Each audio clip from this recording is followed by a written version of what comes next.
Hello and welcome to Sheila Lives Out Loud. My name is Sheila Moniga. I hope you're doing well. I hope you're staying safe. Thank you for catching up with me on this channel. As always, please click subscribe and hit notifications so you never miss an episode. And season 8 of Sheila Lives Out Loud has technically begun, and it's all about staying in line and staying in step with current world events. We all understand the coronavirus is not to be joked with, and as much information as you can be armed with is your best defense. What you know, what you can do is one of the best things that can arm you and keep you safe in these times. And in my own little small way, on this channel, it's about hosting conversations with experts from different fields to help us get through this pandemic. So once again, thank you for joining us.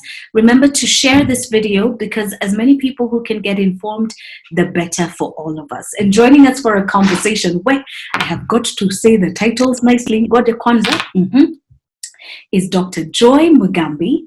She is a family physician in Baringo County. She's also the KMA, that's the Kenya Medical Association Assistant Secretary General, and the Secretary to the World Organization for Family Physicians Africa region. Dr. Joy Mugambi. We once met many years ago and you were reminding me of that time. It's nice to see you again. Thank you very much, Sheila. Nice to see you again too. You were, I think, a student at that time. You had just graduated. You were off towards treating the world and healing everyone. Yeah, And now and thanks a lot. Yes, family medicine is now growing. You really helped us quite a lot with that show, and wow. I look forward to what we will do in terms of COVID too. No, I am here. I'm present. As long as a platform is open, I am willingly at your beck and call. We're going to start this conversation because I want us to center on mental health. Times like these put a kind of burden and strain on the mental well-being of people without people even understanding that it's not just this physical problem you're dealing with. There's a whole mental aspect to dealing with the coronavirus, whether you're affected, whether you aren't. So let's kick off this conversation on why it's so important to be mentally ready for this challenge. I think one thing the general population needs to understand is, yes, we are facing an illness that has caused a lot of deaths, yes, caused a lot of widespread infection around the world, not just within one region, and it's really spreading so fast, and information is being shared so much within the social media platforms, within television. So it's really building a lot of anxiety, and that has led, one, to anxiety because of the infection, two, out of that anxiety and the magnitude of the spread, most countries have locked up countries. That's one. So that has limited the travel. If you had traveled somewhere and you can't get back, that builds also anxiety. Within countries, there has been lockdown of towns. That builds also anxiety. We recently saw the lockdown of Nairobi, the lockdown of Mombasa. Many people do work distance and come back to their families over the weekend. So that has also led to quite a lot of anxiety. There is the issue of stay at home, self-quarantine, and self-isolation. All these are things that cause people to get anxious because you can't see your family, you can't interact with people as you used to before, where you could even get a friend to talk to, get to allay your anxieties of the day. You can't do that as well as we would do face to face with each other. So yes, technology is there, but technology does not give that human touch. So that has led to a lot of anxieties. And then most people had poor relationships. We are seeing family violence increasing because many were not relating well previously, but now they have to stay within confined spaces and engage with each other. But that engagement was not there in the past. So we are also going to see an escalation of family violence within Mm. homes, relationships, and this will not be a nice thing, but we need to start preparing for it now and preparing ourselves so that we are much better. Okay, you've mentioned anxiety. Are there any symptoms? Are there things we can look out for to know that as individuals we're dealing with anxiety, or for those who are in confinement with other loved ones, are there symptoms or signs that can let you know that you're dealing with a person who's not quite 100% with you and they're dealing with anxiety? Are there certain signs we can look out for? Yes, people who keep um, reading and reporting about the same thing and are anxious about the same let's talk about COVID. Yes, we are all anxious about it, but there are those who keep updating on a constant. There are those who are really worried about the outcome, despite Mm, the fact that they've not been affected. There are those who keep asking questions around the same thing and are really worried about the same issue: yeah. headache, Mm, increased heartbeat.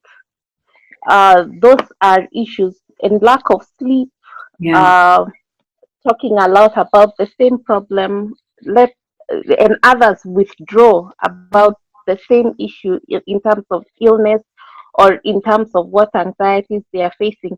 Yeah. Children, especially, we as health workers have children at home, and our children do worry a lot because they are listening to all what's happening. We leave in the morning, we go to work. I have a daughter who I come back and there are good days that we have and there are bad days that we have. She'll cry and get worried that she listened to TV.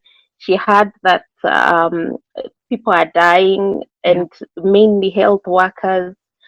So she really doesn't understand what's happening. Why are health workers dying? Am I going to die?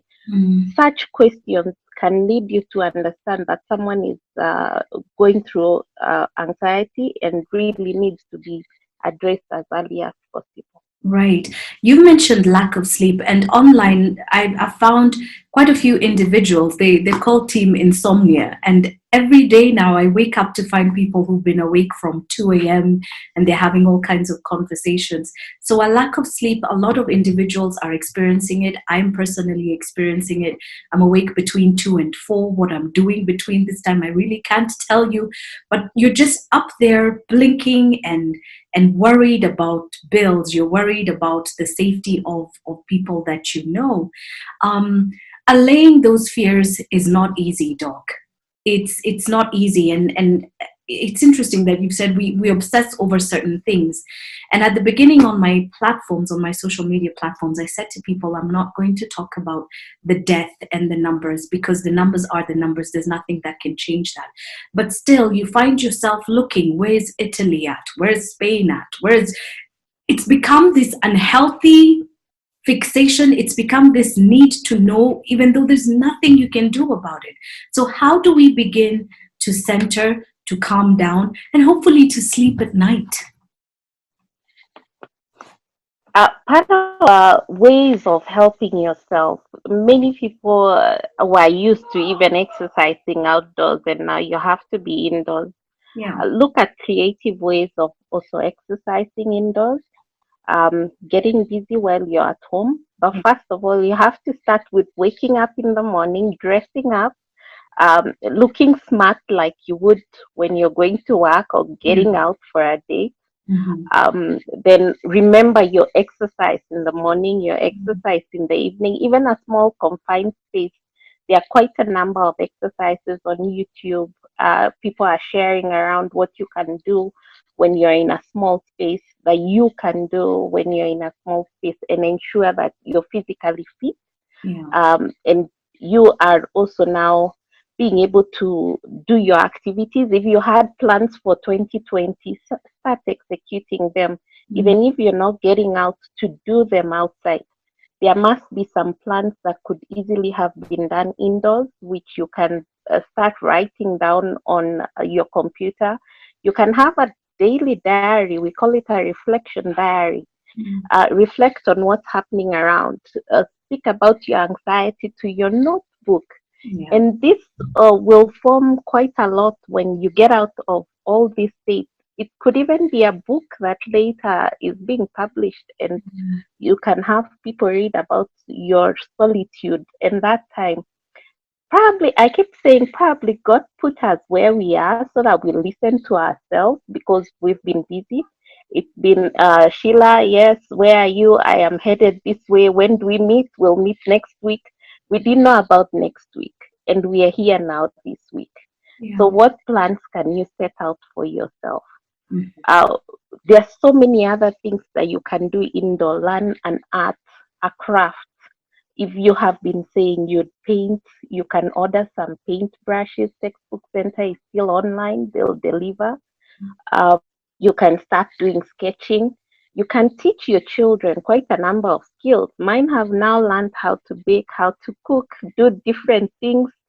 I come every day, I have something different made for me, which is really exciting. They've got Great. some little cookbooks and gardening right now I can't hire a gardener, but I've got a big team around the compound, so let everyone get involved in something, because if we get them sticking in front of the TV full time Yeah. looking at the changing statistics, it gets really anxious and builds a lot of tension.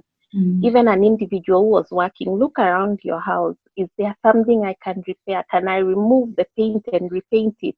Mm. It's things which don't require knowledge but can be done quite easily.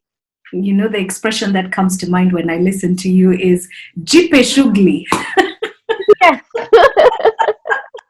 Don't walk around in pajamas all day long. Jipe shugli, Yes. nenda oga, brush your teeth, look nice, dress up. Even if you're not going anywhere, just do something. Yes. All And right. don't come for the online meetings when you're half dressed. You may get up and we see things at the bottom. We are not paid to see, you know? Yeah. All right, doctor. Now, as we get ready to wind up, I'd like us to talk about single people because you know it's one thing to be in confinement or at home with family because your family you cannot leave each other. You will have to sit there and love each other somehow. But there are people who are living single, myself being one of them, and I'm not complaining about it, but there those who are used to their own company, and then there are those who have nowhere else to go and no people to see. What can we do for each other, for those who don't have kids who can cook for them meals, don't have what do we do to check up on each other? I saw recently a number of my friends doing some Zoom parties on Friday. You cook, you prepare your meals, you prepare everything, and people are really excited about these Zoom parties. And you've got to prepare something for the Zoom party, maybe a quiz, um, maybe an activity, Right. a video that you really want the rest to watch. There's something called picture kuchas, which are really exciting, and people are also doing that. Mm-hmm. Picture kucha is you just take photos of your activities of the whole week and just do a 7 minute presentation with just photos. And that really has transformed quite a number of single people because you Mm-hmm. do get out with your own wine, with your own snacks. And we sit here, we chat, we finish our evening, and we have distress because we are not having business meetings. We are now having a social gathering. But yes, it's virtual, but Mm-hmm. it's fun and Okay. it's really helped. Mm. Okay. This is the Easter weekend. It has been the Easter weekend, and it's been the strangest Easter for the whole entire globe. We didn't go to church. We didn't partake in the ways that we have been used to having an Easter unfold. Your thoughts on faith, religion, and mental health at this time? I am a staunch Christian. Yeah. Today morning we had service Mm. with our pastor. Most churches have done some virtual churches. Yeah. Radio is also offering virtual churches. back at home, we've decided also to be the spiritual leaders of our homes, Yeah. and conduct these services and pray along with the children. And this is also something that can be done along with the rest. I really commend the churches in Kenya because they really upheld the respect for what the government has set out, Mm-hmm. and they've closed the churches, they've put the social distance, they've moved with time. And yes, we need the spiritual nourishing because it really helps with mental health. Not everyone sees a psychiatrist. There's those ones, or a psychologist. There's those who will look for their pastor to pray with them because that's what they believe is the first step in terms of healing. Mm-hmm. So yes, even calling your own pastor and relating with them and trying to see how they can help you is really an important step. All right. So, Daktari, in closing, your words to the nation and anybody who finds this video, someone who's anxious, someone who's dealing with, uncertainty, because uncertainty is always, I find myself getting emotional over big things and over very little things. How do we cope in these times? Currently, we have quite a lot of help out there. Mhm. Many people have come out to do quite a lot in terms of mental health, Yeah. anxiety, the stresses that we are facing. And we have a call line with Red Cross that's hosting, it's a toll-free line. Mhm. I'll share it and you can share it later with the team. Okay. That's one activity that's being done nationally. For health workers, we are rolling out a health and wellness activity.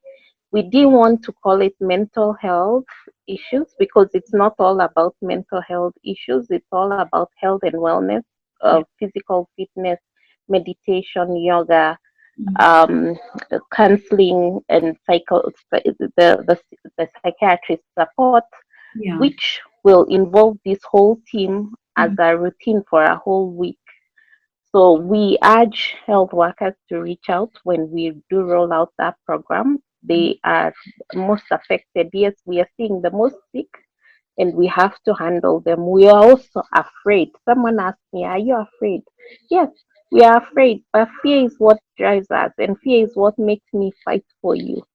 So we have got those programs, and then reach out to family and friends, talk to them, share with each other, and host those um, virtual parties. Yeah. But please don't host apartment parties because those will put you at a lot of risk. You don't know where I was yesterday. Exactly. Yeah. Maintain that distance. Yeah. Yes. Oh, fantastic. Dr. Joy, it's been such a joy speaking with you. Did you see what I just did there? Yes. I am so happy to reconnect with you again and to have this conversation with you. On behalf of everybody, I send you all our very best wishes, all our love, all our support as the medical fraternity in trying to keep us safe, in trying to keep all of us healthy. We truly are grateful for your efforts. Tumesema asante sana. Thank you so much, Sheila. Asante. And the doors remain open on a different level now. Let's continue to speak. Maybe you We have no will. idea. But thank you again for your time. I know you've got another conversation that you need to jump into immediately. But I'd like to say a big thank you to everyone who's watched this video, is watching this video, will watch this video. Please stay safe. Please follow the instructions. Please check up on your friends, on your relatives, even your colleagues, because there's not everyone is going to speak up and ask for help, but we all need help. So let's check on each other. Let's keep in touch with each other. Let's stay safe. And as always, please click subscribe and hit notifications. Drop a comment at the bottom of this video and share this video. This is information that needs to be shared, so please share it. Usiwe hivyo, jipe shughuli. Share this video. Thank you, Dr. Joy. Thank you. Have a great afternoon. Okay, Until thank our you. next episode, live out loud in all that you do. Bye.